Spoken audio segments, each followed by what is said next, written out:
Good evening. My name is Joshua. I'd like to tell you a little about myself. I am from the port city of Akko. The port city is a grand city of commerce and trade with many docks and many ships from all over the world.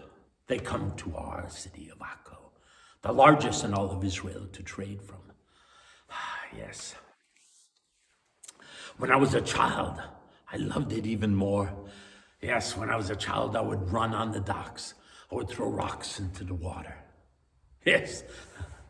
My parents, they tried to keep me from the docks. They said there were people there of low morals, and they were right. They were right. Yes. But they couldn't keep me from there. The excitement was there. I longed to be there. My parents were old.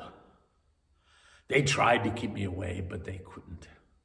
And before too long, both my parents died within months of each other. And so, at the ripe old age of 13, I started to make my way in the world.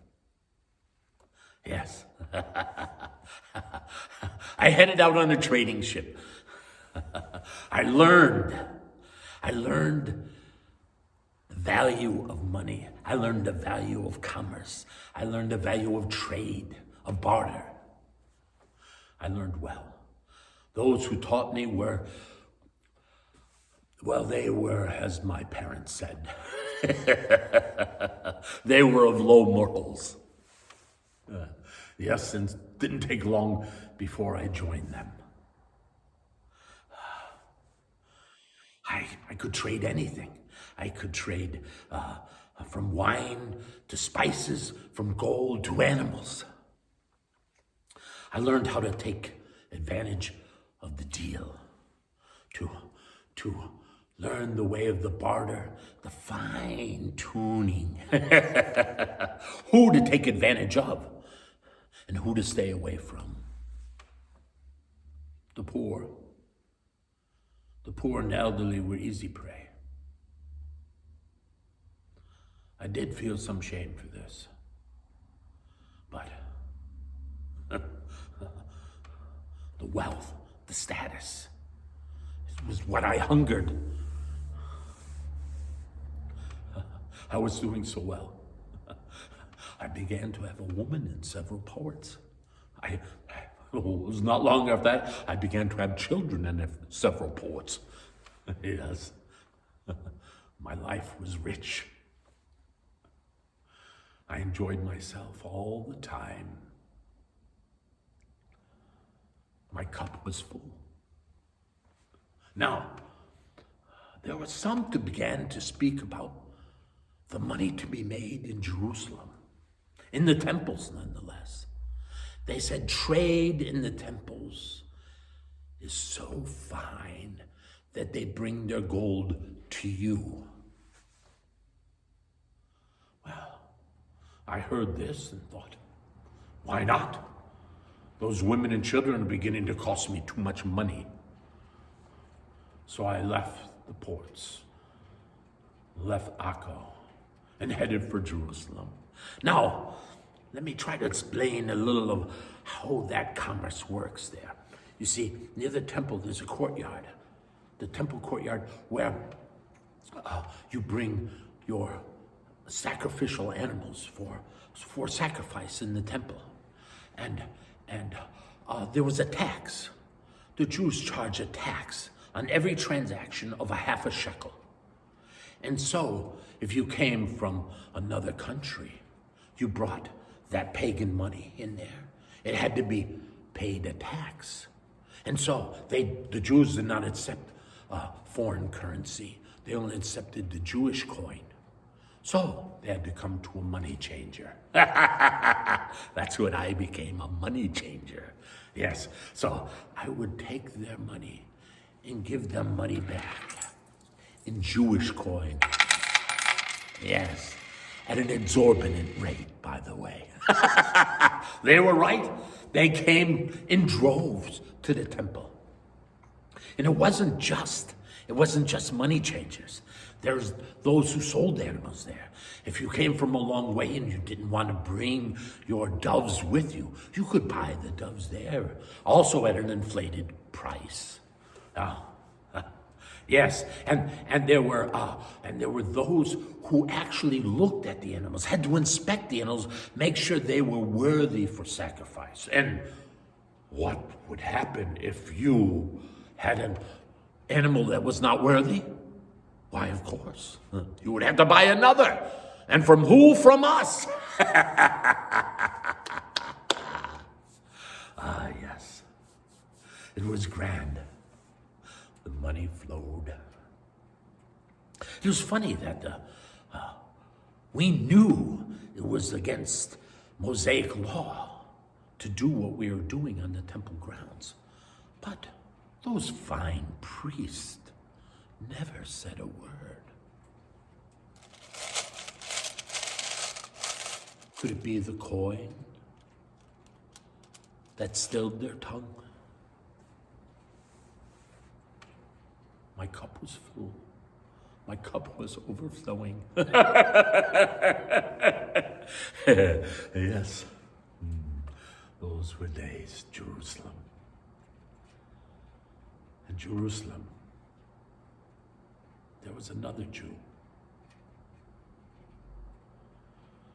The son of a carpenter. This Nazarene, Jesus. I had heard him speak once. And I scratched my head. What could he be selling? He had a large following. He must be selling something. And then I thought, it can't be. He can't be that. If it's too good to be true, then it must smell like camel dung.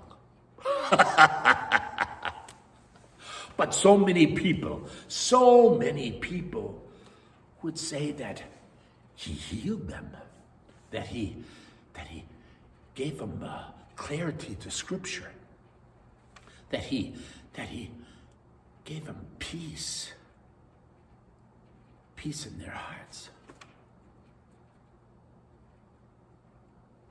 He made me even think or question what I was doing. And maybe I had just a slight crack in that cup. One day, Jesus came to the temple courtyard. He had a large group with him.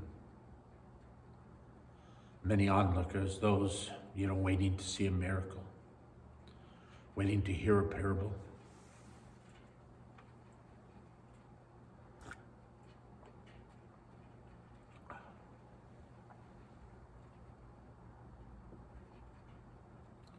But Jesus was angry.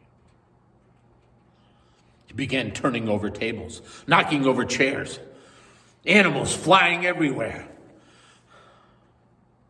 He was yelling and screaming. And he came to my table and looked right at me and said, "For it is written that my house shall be a house of prayer, and you have turned it into a den of thieves."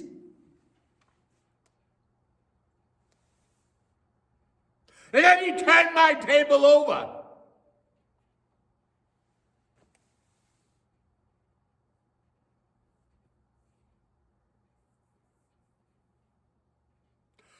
I stood frozen.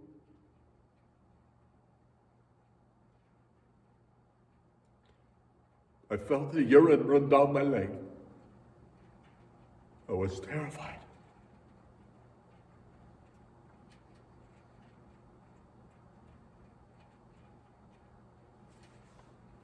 I left the temple.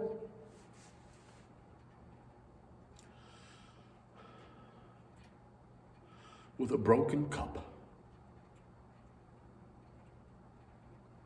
I wandered the streets of Jerusalem.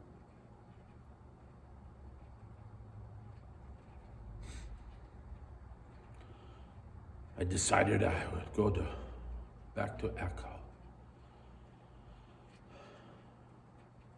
back to my home, to make things right. It was a long walk. When I finally got there, I heard that Jesus had been arrested,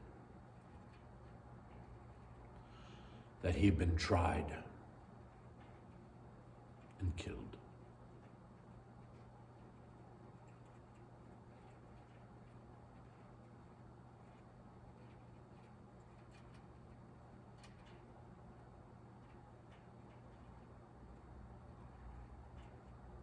This man,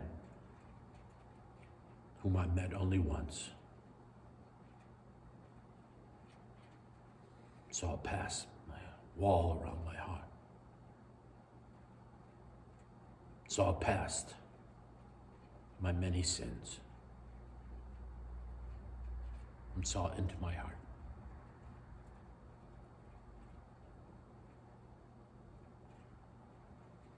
I went from Echo to the port cities, to those who I had wronged, including the women and my children. It took a long time. I tried to make things right. I tried to make things whole. It was a long time before I got back to Echo. I think some people knew I was coming. My reputation apparently had come before me. The elders were there. They began to accuse me in the court square of the sins I had committed over my life.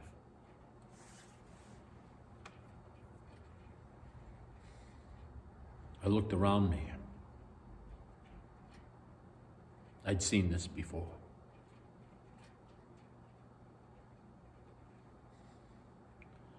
I told them that my life had changed. I told them that I had met Jesus and that I had repented of my sins. They wanted to hear nothing of Jesus. They had one thing on their mind, and it was the stoning of me. I pleaded for my life. I cried and wept in front of them. They wanted to hear nothing of me or of Jesus. They began to pick up the stones. And then, I cannot explain it.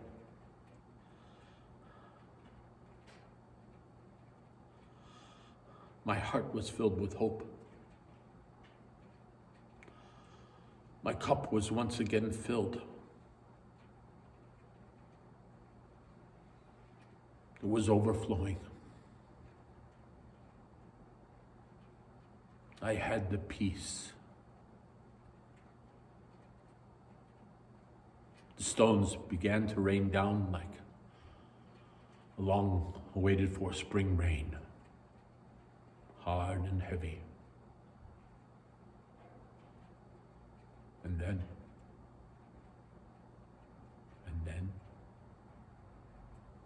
I saw him again.